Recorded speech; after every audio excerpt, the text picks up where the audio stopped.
Hi friends, Ram Charan ఉపాసన ముద్దుల కూతురు క్లింకారా ఎలా ఉంటుందో చూడాలని ఇప్పటికీ ఫ్యాన్స్ ఎదురు చూస్తున్నారు. అయితే ఆమె ముఖం కనిపించకుండా తీసిన ఫోటోలు ఇన్స్టాలో ఉపాసన పంచుకుంటూ ఉంటారు. ముఖ్యంగా ఏదైనా పండుగ లేదా ఇంట్లో శుభకార్యం ఉంటే ఆ విశేషాలతో పాటు తమ కూతురి ఫోటోలను అభిమానులతో ఉపాసన షేర్ చేస్తారు. ఈసారి క్లింకారా తీసుకునే ఆహారం గురించి ఉపాసన చెప్పారు. రోజు తన డైట్లో ఒక పదార్థం తప్పనిసరిగా ఉంటుందని తెలిపారు. క్లింకారా రోజు తీసుకునే డైట్లో రాగులు తప్పకుండా ఉంటాయని ఉపాసన ఇలా చెప్పారు. రాగులతో తయారు చేసిన ఆహార పదార్థాలు ఆరోగ్యానికి చాలా మంచిది. చిన్నప్పటి నుంచి నాకు చాలా ఇష్టమైన ఆహారం కూడా ఇదే. దీంతో క్లింకారాకు కూడా దీనినే అలవాటు చేశాను.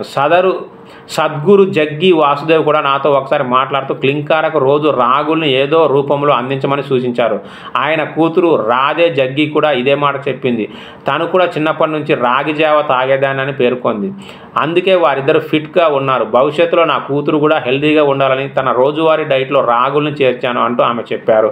అయితే వైద్యుల సలహాలు మాత్రం తప్పకుండా తీసుకోవాలని సూచించారు. మోతాదుకు మించకుండా ఉపయోగించాలని, లేదంటే కొన్ని ఆరోగ్య సమస్యలు కూడా వస్తాయని తెలిపారు. చిన్నపిల్లల వైద్య నిపుణుల సలహా తీసుకున్నాకే రాగుల్ని అలవాటు చేయడం మంచిదని నిపుణులు కూడా సూచిస్తున్నారు. మరి మీరు కూడా రాగుల్ని మీ జీవితంలో ఎంతవరకు వాడుతున్నారో కామెంట్ చేయండి.